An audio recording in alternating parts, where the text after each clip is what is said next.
Jeudi 31, dernier jour du mois de mai, bienvenue dans ce journal. La médiation dans la crise sociopolitique sécuritaire de la CEDEAO dans notre pays, l'agression physique sur le président de la République par intérim, des questions au centre des échanges entre le Premier ministre et le nouveau représentant spécial de la CEDEAO dans notre pays. Compte rendu, Alpha Meiga. Voici le nouveau représentant spécial du président de la CEDEAO au Mali. Chaka Aboudou Touré, c'est son nom. Il est béninois. En rencontrant M. le Premier ministre, je l'ai informé que sur décision des chefs d'État, le président de la commission de la CEDEAO a bien voulu me nommer comme son représentant spécial auprès du gouvernement du Mali. Je serai donc le chef de mission de la CEDEAO dans le cadre des efforts au niveau de la sous-région pour aider nos frères, nos sœurs à faire face à la difficulté que nous sommes en train de vivre en ce moment. Au cours des échanges, l'intervention de la CEDEAO dans le nord du Mali, le sujet a été longuement discuté entre les deux personnalités. Aujourd'hui, dans la situation où nous sommes, je crois qu'avec M. le Premier ministre, nous sommes tout à fait d'accord qu'il va falloir que la CEDEAO conjugue ses efforts très rapidement avec l'Union africaine et le système des Nations Unies pour que nos résolutions des Nations Unies permettent d'avoir une intervention beaucoup plus massive pour essayer de régler le problème dans un premier temps et de manière assez rapide. Par la suite, la CEDEAO serait disposée à accompagner le gouvernement pour la consolidation de la paix qui se sera installée lorsque l'intégrité du territoire national aura été effective et ensemble avec les forces armées nationales qui vont jouer les premiers rôles, la CEDEAO continuera d'apporter sa contribution pour un rétablissement total à la fois de l'ordre constitutionnel, de l'intégrité territoriale et surtout pour une paix sociale élargie et apaisée. Dans les jours à venir, Chaka Aboudou Touré sera reçu par les présidents des autres institutions de la République. Un nouveau représentant donc de la CEDEAO dans notre pays. La transition est trouvée pour parler de la visite officielle à Paris du président en exercice de l'Union africaine. Ce qui se passe au Mali concerne toute la communauté internationale et il y a urgence pour intervenir. Certes, le dialogue est primordial, mais ne doit pas s'éterniser afin que l'ordre constitutionnel soit rétabli, estime Dr Thomas Yaïboni. Le leader africain a aussi évoqué la possibilité d'une force mixte de l'Union africaine appuyée par les Nations Unies, calquée sur le modèle somalien pour lutter contre le fléau terroriste. D'entrée de jeu, il se montre inflexible. Le président de l'Union africaine ne fait pas de distinction entre le MNLA, Ansardine et AQMI. Thomas Boningayi qualifie de terroristes ces mouvements armés en activité dans le nord du Mali. Le dialogue avec aujourd'hui ce que ces terroristes sont en train d'afficher, je n'y crois pas. C'est pourquoi nous pouvons prendre nos dispositions pour régler d'une autre manière cette question et libérer, moi je dis bien libérer le monde. Tous les ingrédients sont réunis pour que le Mali devienne un Afghanistan ouest-africain, d'après Thomas Boningayi. Pour éliminer le péril terroriste du Nord Mali, il recommande un traitement de choc, la création d'une force d'intervention africaine au Mali, une force soutenue par l'ONU. On a besoin d'un appui en termes de couverture onusienne, en termes d'appui logistique, en termes d'appui matériel, pour que nous puissions régler cette question. L'Union africaine pourrait très prochainement saisir le Conseil de sécurité des Nations Unies de la question malienne. Encore faudrait-il que Thomas Boningayi parvienne à convaincre tous les pays dits du champ, les 4 pays directement concernés par l'insécurité au Nord Mali. Mais là, le pari est loin d'être gagné. L'Algérie est toujours très hostile à toute intervention militaire extérieure dans sa zone d'influence. Le gouvernement ici à Bamako, le gouvernement ouvre le débat sur la question des problèmes de sécurité à Bamako et environ. Ce matin, le ministre en charge de la question a réuni toutes les parties prenantes du district pour échanger sur les mesures à prendre afin de faire face à l'insécurité dans la capitale malienne. Pour cela, les uns et les autres demandent surtout le renforcement de la collaboration entre élus communaux et les forces de sécurité. Les échanges ont été suivis par Ibrahim Traoré. Les autorités administratives, politiques et traditionnelles du district de Bamako se retrouvent pour discuter de la gestion des problèmes de sécurité dans la capitale malienne.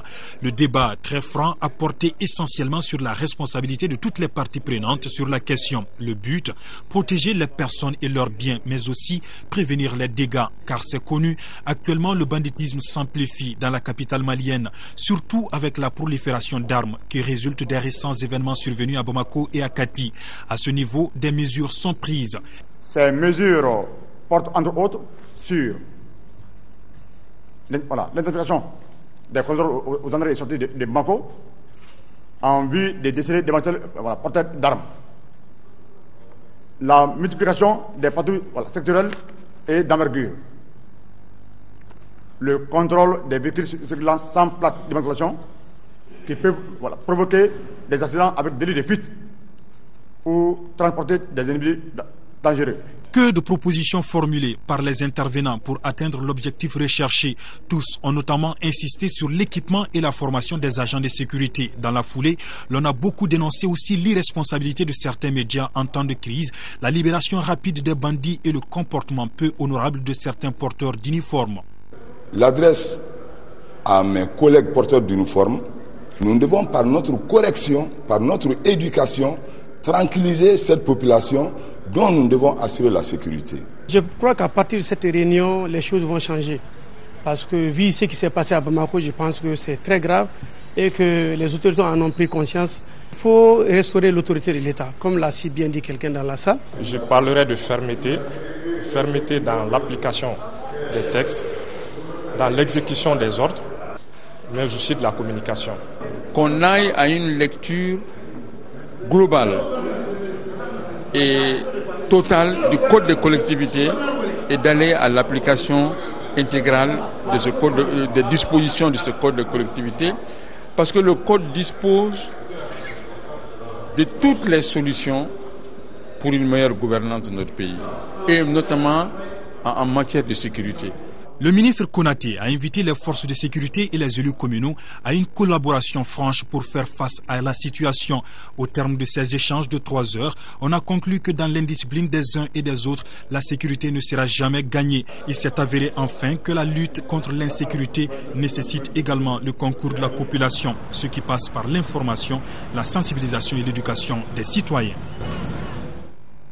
En relation avec le sujet, au regard de la situation que connaît notre pays, pour faciliter le contact avec les populations, entre les populations et la gendarmerie nationale, la Direction générale de la gendarmerie nationale met à votre disposition le numéro vert suivant 80 00 11 14. Je répète, 80 00 11 14. Le numéro est gratuit sur le réseau Malitel et bientôt sur Orange, nous précise un communiqué déposé à notre rédaction.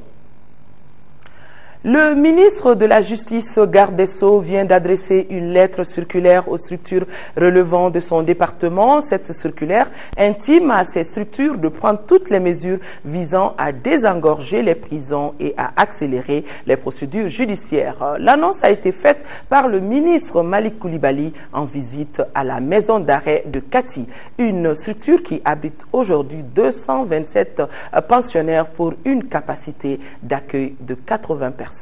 Mohamed Jarrah. Les conditions de détention à la maison d'arrêt de Kati sont à améliorer. Construite pour 80 personnes, la prison de Kati accueille aujourd'hui 227 pensionnaires répartis comme suit. 103 inculpés, 65 condamnés et 52 prévenus pour seulement 18 surveillants. La structure n'a pas de véhicule de liaison. Les détenus sont transportés à moto pour les besoins de santé. Le triste constat a été fait par le ministre de la Justice, garde des Sceaux. Ma conscience est heurtée quand on me révèle que la nuit, les détenus sont tenus de se coucher sur le flanc. Au-delà de l'interpellation, ça heurte toute bonne conscience.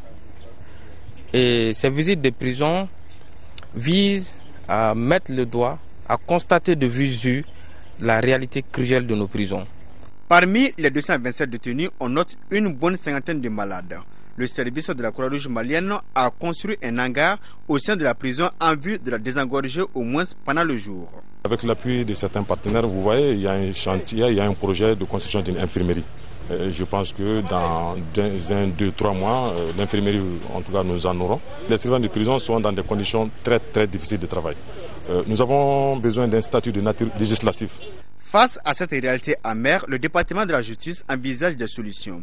Celle-ci passe par l'adoption des textes visant non seulement à désengorger les prisons, mais aussi à améliorer les conditions de vie et de travail des surveillants. Nous avons aujourd'hui même signé une circulaire consécutivement à la journée d'échange sur les mesures privatives de liberté. Cette circulaire contient un train de mesures qui vont nous permettre de désengorger les prisons. Il faut agir en amont. Il faut agir en amont en faisant en sorte que le mandat de dépôt ne soit plus un réflexe chez les magistrats. Aujourd'hui, nous avons décelé un cas où des gens ont été jugés depuis janvier 2012 et à ce jour, ils ne savent pas le sort qui leur a été réservé par la justice. Outre le centre d'arrêt et de détention, le ministre de la Justice garde des Sceaux s'est rendu au tribunal de première instance de Kati où il fut substitut du procureur. Il s'est aussi rendu à la gendarmerie de Kati, une prise de contact qui avait pour but de s'enquérir des conditions de travail des officiers et agents de police judiciaire.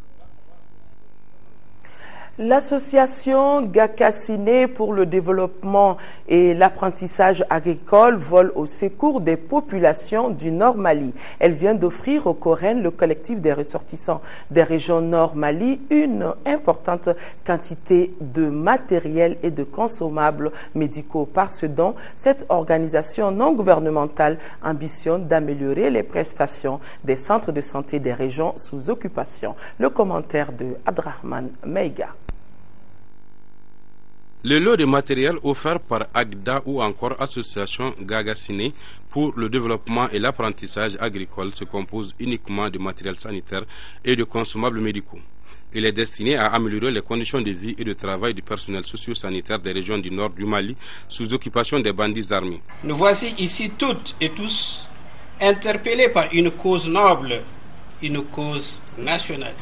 Et là, nous ne pouvons qu'y répondre présent. Le Mali, une vieille terre de grands empires et de grandes civilisations qui ont fasciné l'Afrique et le monde entier, se trouve aujourd'hui confronté à de graves crises jamais survenues dans son histoire. Elle est là, toujours présente sur le terrain.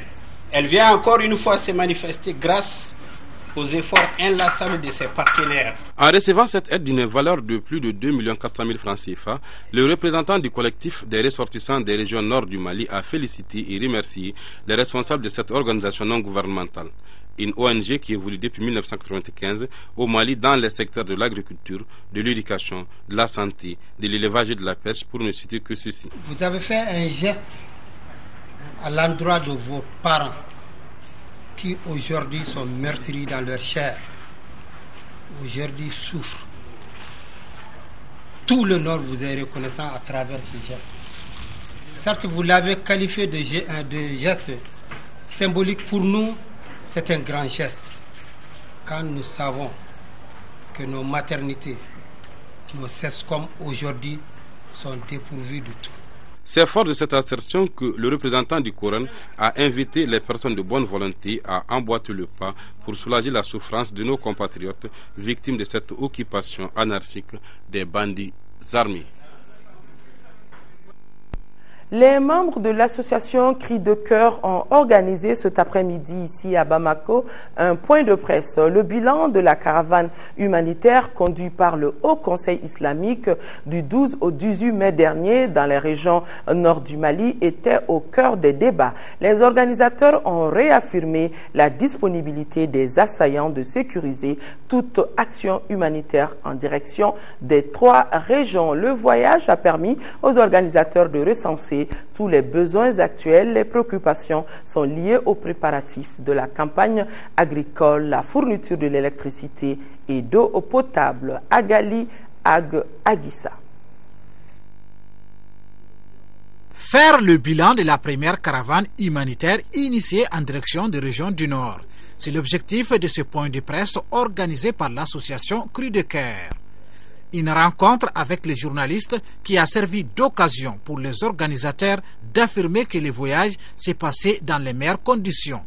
Le premier secrétaire à l'éducation du Haut Conseil islamique, Abdoulaye Tabaré, a rassuré que les vivres et médicaments sont arrivés à bon port et distribués aux destinataires.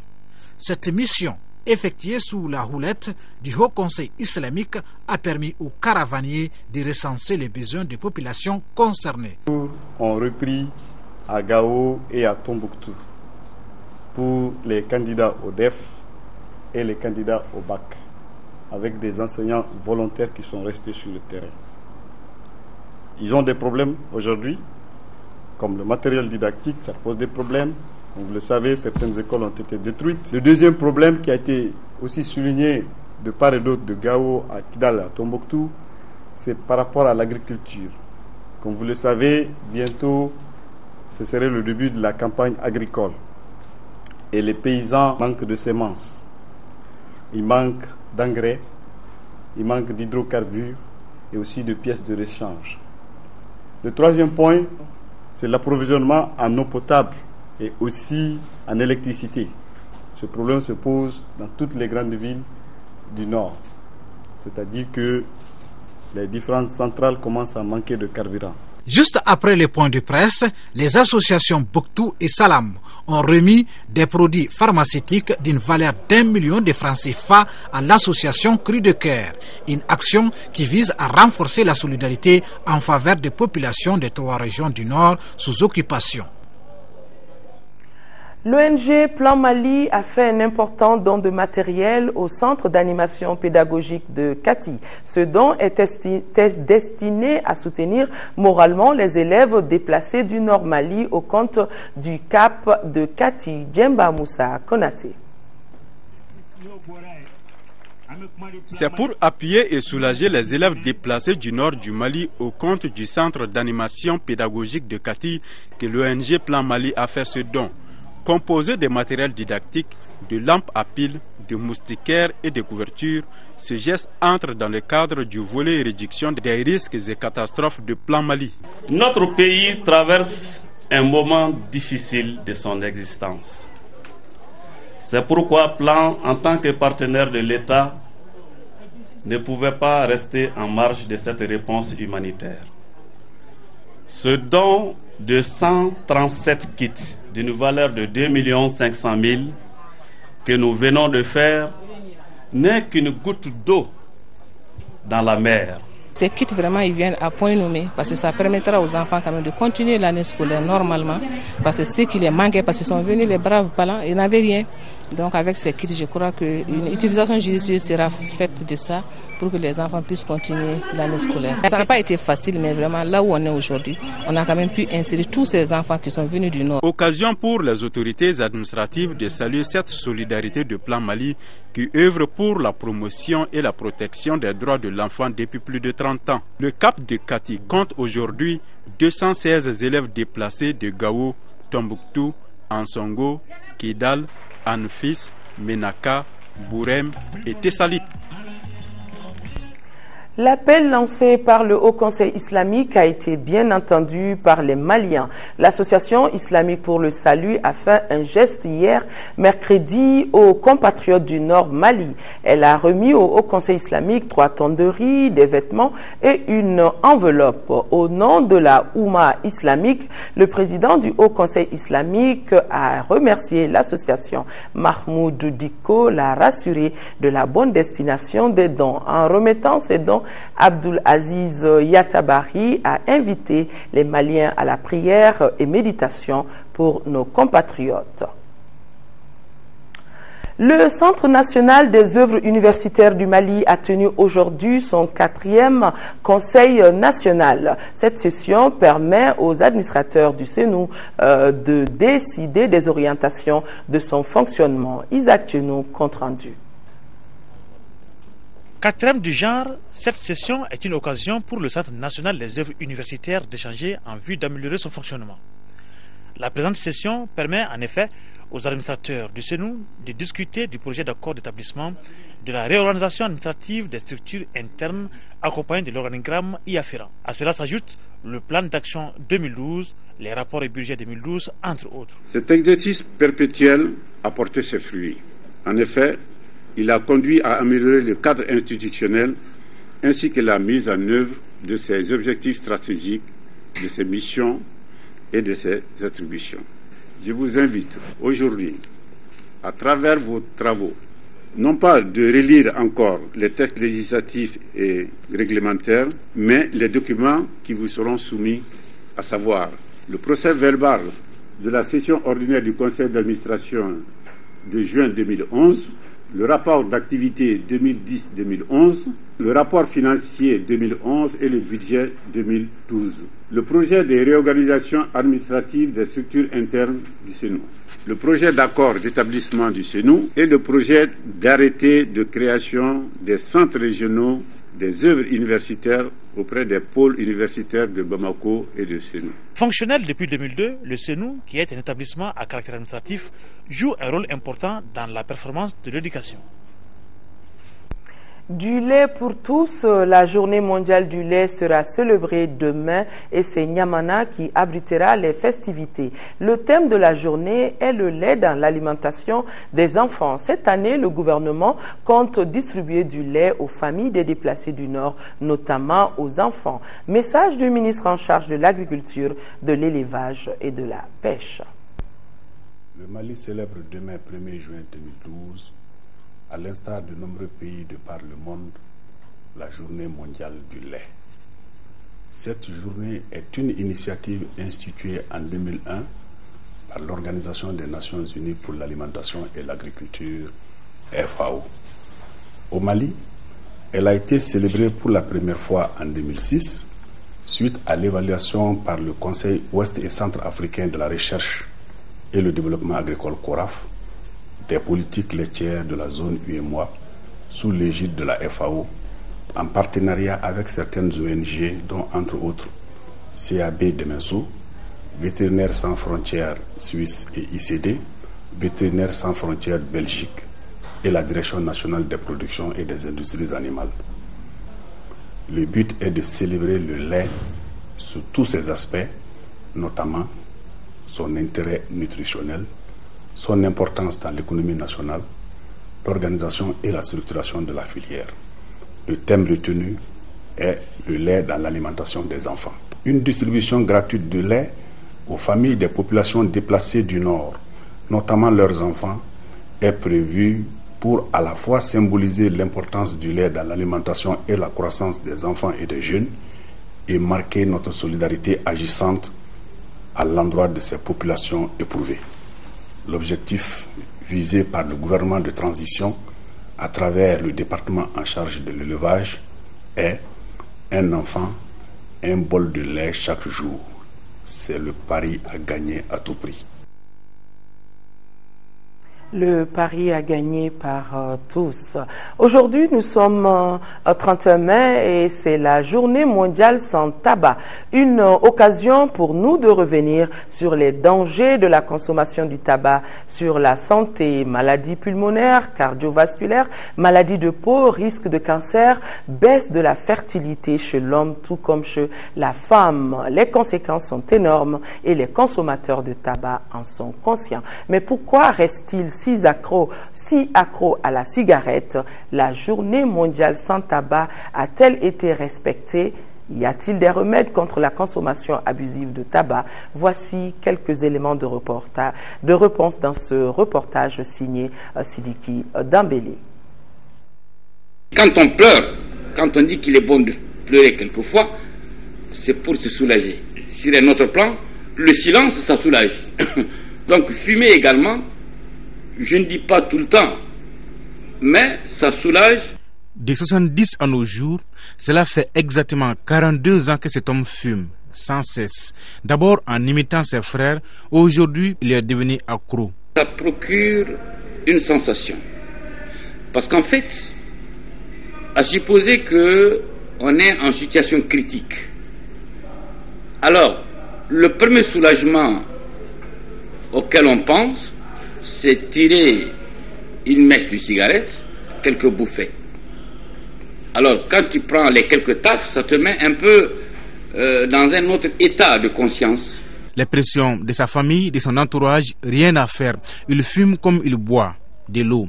3 paquets par jour souvent, et en raison de 1000 francs l'unité, un petit calcul, son budget cigarette tourne autour de 90 000 francs CFA le mois. Et il ne s'en offusque pas. J'avoue que si je mettrais à comptabiliser ça, c'est trop.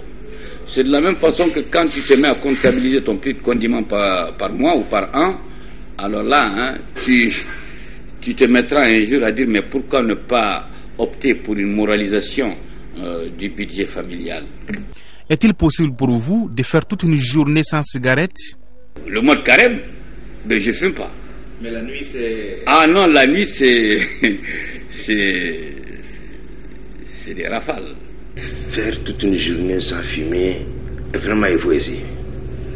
C'est se mettre à l'épreuve pour voir si on peut arrêter de fumer ou pas.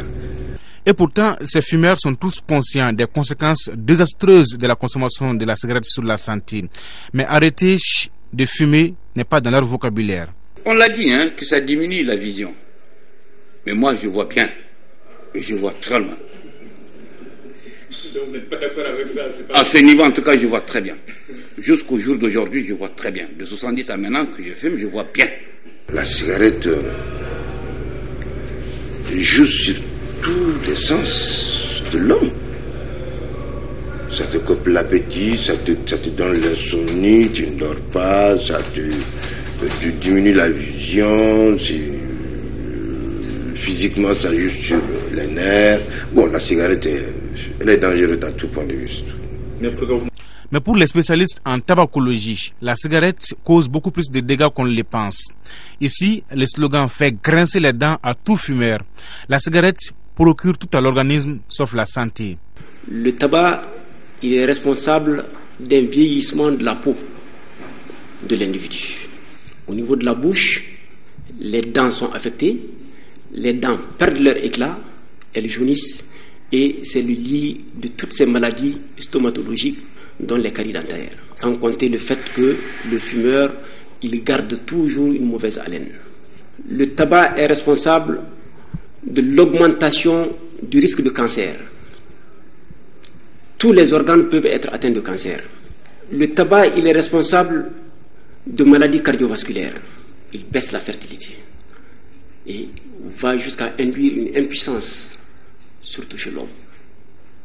Et chez la femme, en cas de grossesse, c'est des avortements à répétition, c'est des enfants qui naissent avec un petit poids, c'est des enfants qui naissent avec des maladies. Ils sont exposés et vulnérables, ceux qui fument une mèche ou un paquet par jour. La solution alors, c'est d'arrêter d'empoisonner sa vie et celle des autres. Le meilleur moyen pour arrêter de fumer, je dis d'abord que c'est la volonté. À côté de cette volonté, il y a des thérapies bien déterminées, bien codifiées, scientifiquement démontrées, qui ont fait leurs preuves. Je pense aux thérapies cognitives comportementales. Parallèlement, on peut lui administrer la nicotine, qui peut exister sous forme de patch, qui existe sous forme de gomme qu'on mastique, qui peut exister sous forme d'inhalation. Autre solution radicale proposée par certains, c'est d'arrêter tout simplement la fabrication des cigarettes ou à défaut, vendre les paquets au prix d'or. Cigarette quand tu nous tiens.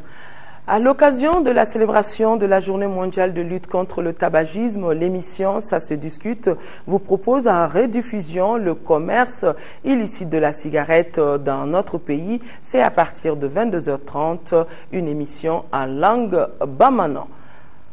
Démarrage du mois Rajab, l'avant-dernier mois du début de Carême. Ce mois, avec 3 autres sur le calendrier musulman, constitue les 4 mois sacrés de Dieu. Il est ainsi recommandé au cours de ce mois de se repentir et de multiplier les bienfaits. Quelle est l'importance réelle du Rajab pour les musulmans? Quelles sont les pratiques recommandées? Suivons ce dossier de Modibo Mariko.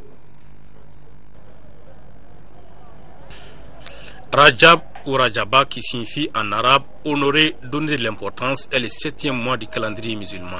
Au-delà du simple mois que le commun des mortels lui reconnaît, Rajab constitue avec 3 autres mois, notamment Zul Qada, Zul Hijja et Muharram, les mois sacrés dédiés pour les musulmans. Le mois de Rajab fait partie des mois sacrés qui ont été bien sûr identifiés dans le Coran. Un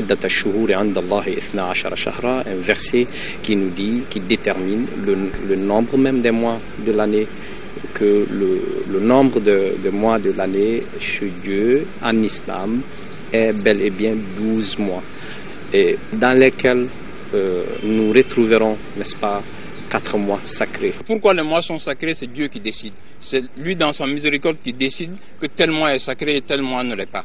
Donc c'est dans cette miséricorde-là qu'il a décidé que le mois de Rajab est un mois sacré. Et pendant tous les mois sacrés, en fait, toutes les œuvres qu'on fait en ce moment prennent beaucoup plus de valeur que les autres mois.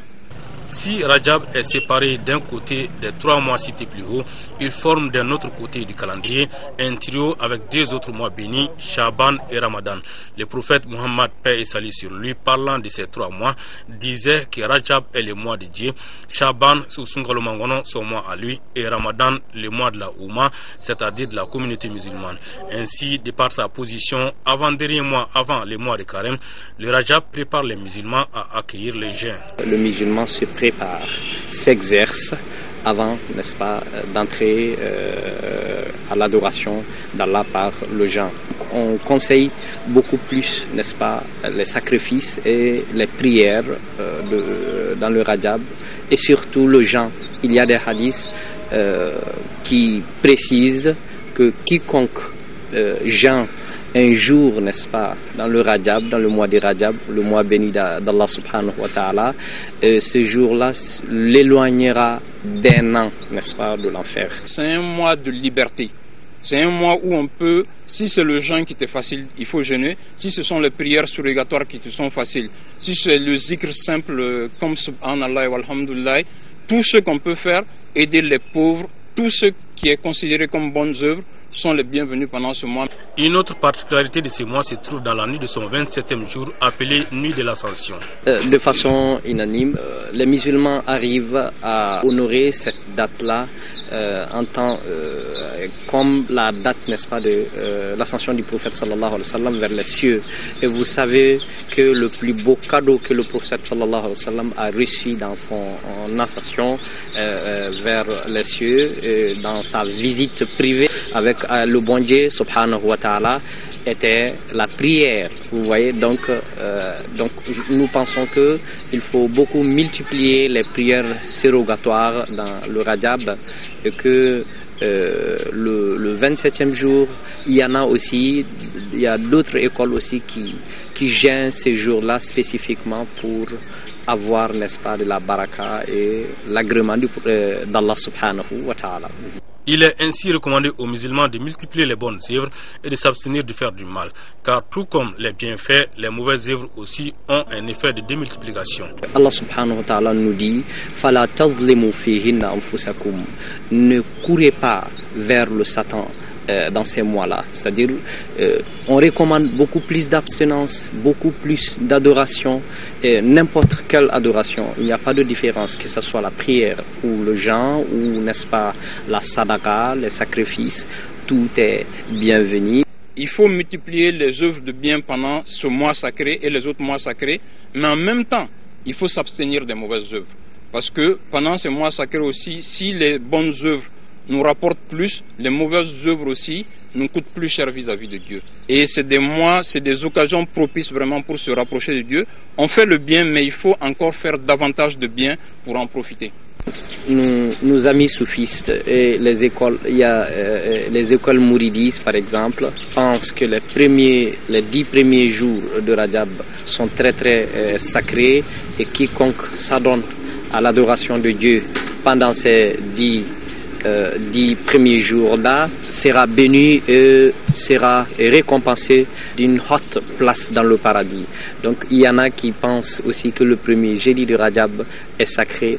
Dieu a ainsi rendu sacré ces mois pour que les musulmans lui vouent une considération particulière de ces fêtes. Rajab est par excellence le mois des istighfar ou des demandes de pardon à Dieu.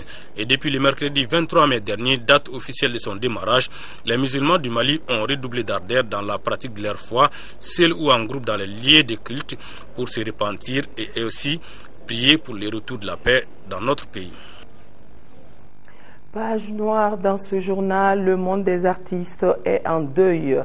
Tita Koné nous a quittés ce jeudi 31 mai 2012. Tita Koné est une célébrité en milieu soninké à travers des chants sur l'exaltation au travail. Elle repose désormais donc au cimetière de Sotuba. Alpha Meiga faisait partie des gens qui l'ont raccompagnée.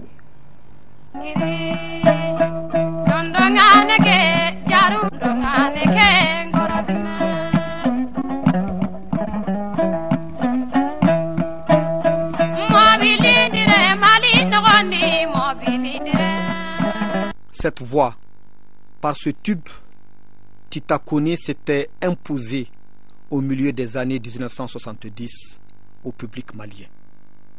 Elle est une célébrité surtout en milieu soninké par ses thèmes sur la migration, l'exaltation au travail et à la bienfaisance. Elle exhortait surtout les jeunes Maliens à s'investir, à travailler pour développer ce pays-là. C'est elle qui a poussé les Sarakolés, c'est elle qui a poussé les Diogramais à aller chercher de l'argent partout dans le monde pour revenir construire ce pays-là. Depuis ce jour jeudi 31 mai 2012, Tita Koné repose au cimetière de Sotuba. Une perte pour le Mali. Je pense qu'on doit l'immortaliser parce que elle fait quand même partie des pionnières de la musique malienne. Et je pense que pour tous les Sarakolés, c'est vraiment l'icône. C'est notre icône et je pense qu'on doit pouvoir l'immortaliser. En laissant derrière elle 7 enfants et plusieurs petits-fils, une foule nombreuse de parents, amis, personnalités étaient venus prier pour le repos de l'âme de la grand-mère, pour les uns, la maman pour les autres. Nous prions Allah subhanahu wa ta'ala de l'accueillir à son sein, ainsi va la vie. Et je rappelle que la dernière prestation de Tita Koné, c'était lors de l'émission Tunkaranke, une émission phare de l'ORTM, d'Ors en paix, grammaire Tita Koné.